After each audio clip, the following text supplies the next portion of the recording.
Welcome back. My next guest is a member of both the International Coach Federation and the National Creative Coaches Association. Vance Arnett joins us now. Hi, Vance. Hi, Jen. How are you doing? Thank you for being here. Well, it's my pleasure. Thank you. Tell us about your life before coaching. You weren't always a coach necessarily. I don't know that I've never, ever not been a coach. It's just that I wasn't paid to do it. I worked in the justice system, both at the federal, state, and local level, and I finished my career in Pinellas County after 35 years in the Florida justice system. And you were motivated to go into this area. What prompted that?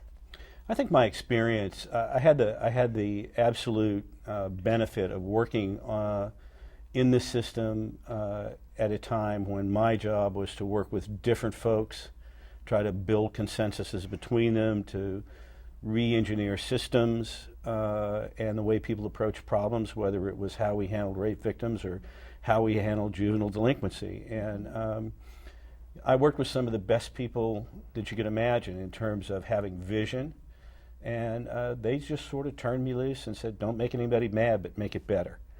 And that's kind of a great slogan if you're going to be a coach.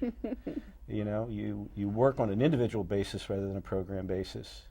And so when I say I think I've always been a coach, that's probably been the way I've approached most things, whether I was working as a private consultant or whether I was working in my government job. So of all these years of experience in coaching one way or another, what do you think, Vance, holds people back? What are the barriers to stop people from reinventing themselves?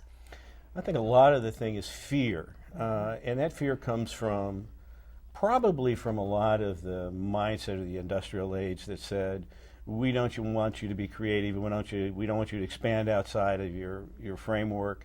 We want you to do this job this way. Don't ask any questions. And at the end, after 30 years, we'll pay you to go away. We call it a pension and a retirement, and thank you very much for your service. And that world has changed drastically.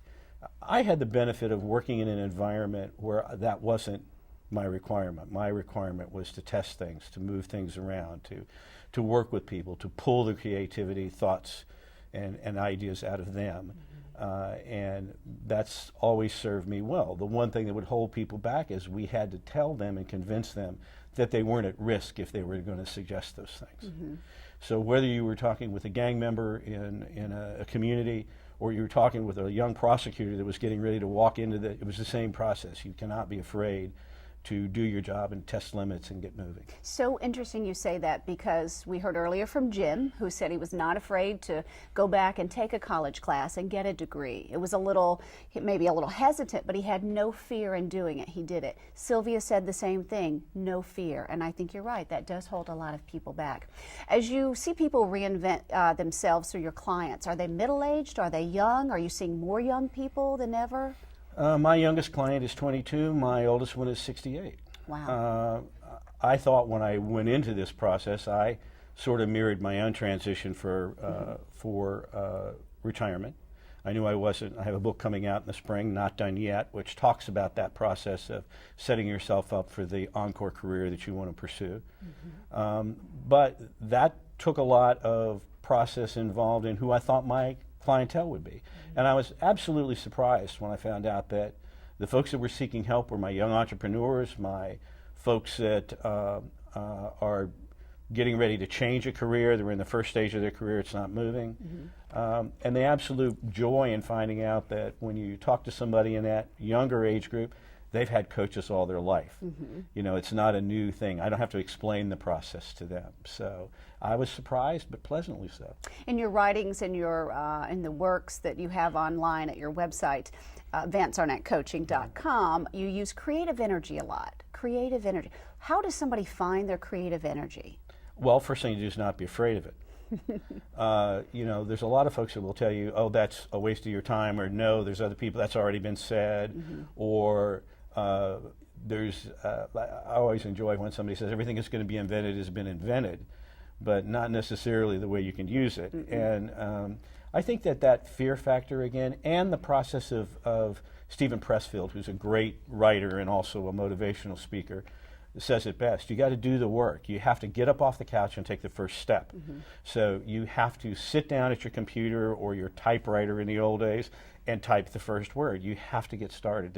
It's an action step. It's like the hardest part of working out is It's- putting on that's your right. shoes. That's right. And my new job, or my new calling, as I call it, is a lot like being a trainer in a gym, except it's for your career. It's for getting you off dead center if you're stuck.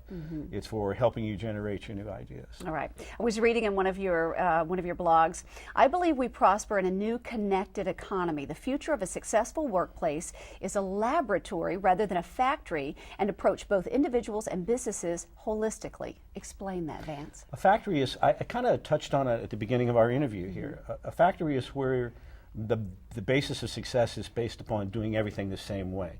A laboratory, they want you to risk it. They want you to test it. They want you to blow the place up. They want you to make it boil over. They want you to do things that aren't necessarily traditional. And I think that new workplaces are like that. Connected society means that you don't have to wait. You don't have to go ask somebody else. You just have to sit down and Google it. And that's a huge, powerful process that we have now, that particularly my younger folks who have mastered it much better than I have, get into that frame of reference so they understand how quickly knowledge moves and how it changes. A question from one of my coworkers. Every workplace has negativity. How do you get around those negative people? You be positive yourself. Okay. You put your smile on, you put your I can't, in the days that I worked in the justice system, you could come home for that, somebody would say, how in the world have you worked so long? And that is, you make sure that somebody gets help there somewhere, and you do it yourself. You emulate that behavior, and that it becomes infectious after a while. For someone sitting there watching right now, best advice for reinventing yourself? Get moving. Don't wait. Just get started.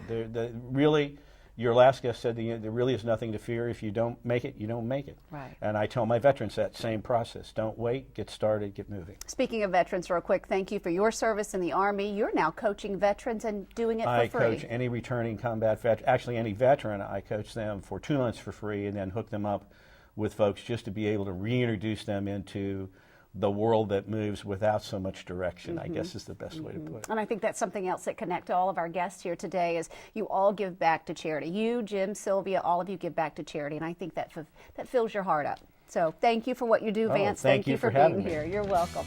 Stay with us. We'll be right back.